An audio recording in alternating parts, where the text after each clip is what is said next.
In late October, the YouTube channel Trial and Error prepared to shut down and release this graduation project, Cuttlefish game, which drew both praise and criticism from the public. Those who praised it generally watched closely and could comment on the program's strengths such as its game design, production, and actors' performance. Critics included people who complained that some segments were slow-paced and affected the viewing experience, as well as those who had no interest in watching it at all because they value originality and believe Cuttlefish game lacks it. This video takes originality as a starting point to explore what elements we value in today's aesthetic activities.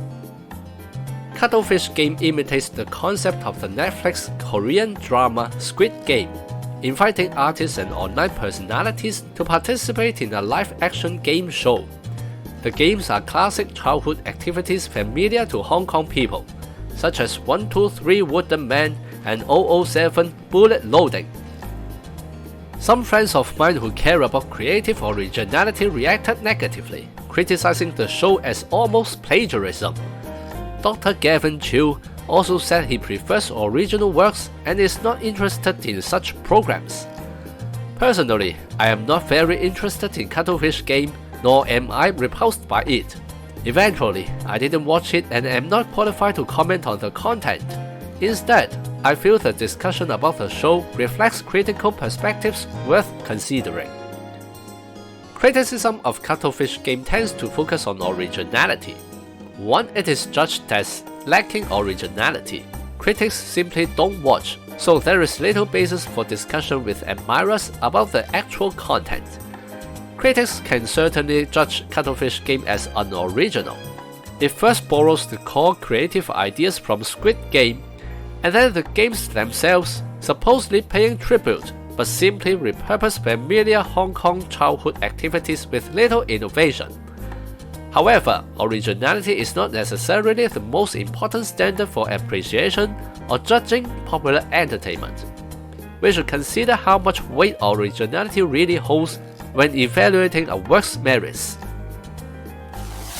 Consider some works adapted from original texts. Luo Gunzhong's The Romance of the Three Kingdoms, written in the late Yuan and early Ming dynasties, synthesizes many earlier works, including historical books such as Book of the Later Han and Records of the Three Kingdoms, as well as large sections borrowed from Song Dynasty story collections, all woven together in a single epic novel. Later critics never complained that Romance of the Three Kingdoms is not original or lacks originality. Instead, it is praised as a masterpiece, one of the 4 great novels of Ming and Qing. As a literary work, of course, its artistic achievement is not judged against historical texts, but rather other literary treatments of Three Kingdoms stories. Most people agree that in plot structure, character portrayal, and rhetoric, Romance of the Three Kingdoms excels, and thus is judged to be an outstanding work. Similar cases exist in film and television. For example, Kurosawa Akira's film Ikiru, adapted from the Russian writer Tolstoy's novel The Death of Ivan Ilyich. Ikiru transposes the story setting from Russia to Japan, with the protagonist also tormented by terminal illness, prompting reflections on the meaning of life. Kurosawa narrates the story skillfully, but the film is most celebrated for its humanistic value, moving audiences deeply. Humanism and concern for life are not Kurosawa's inventions, but these themes are superbly expressed through his cinematic techniques, and no one will cease on originality alone to debate Kurosawa's artistic achievement. Let's look at another example of a third-hand creation, the anime Fate Zero. The origin of this work is rather convoluted. First, Nasu Kinoko created the visual novel or computer game Fate Stay Night. Then, an animation studio adapted part of the game into an anime of the same name.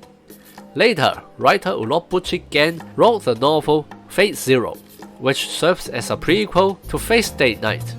After that, the animation studio Ufotable adapted this novel into an anime, also titled Fate Zero. Naturally, we will see the Fate Zero anime as the prequel to the Fate Stay Night anime. Looking closely at this lineage, one can see that the production of the Fate Zero anime crosses both media and authors. Novelist Urobuchi used Nasu's original ideas to write the Fate Zero novel, which was then adapted into animation by Ufotable. In terms of artistic achievement, the Fate Zero anime arguably surpasses the Fate Stay Night anime.